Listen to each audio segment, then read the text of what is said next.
Ito na yata ang pinaka nakakatakot at challenging na ruta na dadaanan ko ever. Bangin kasi guys, yung nasa gilid dyan.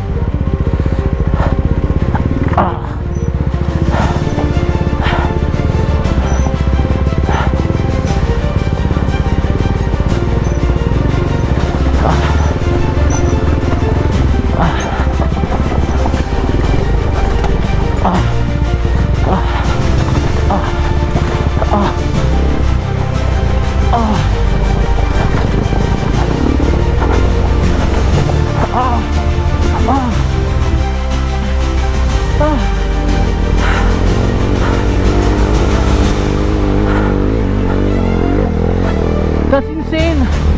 Tuloy natin yung adrenaline.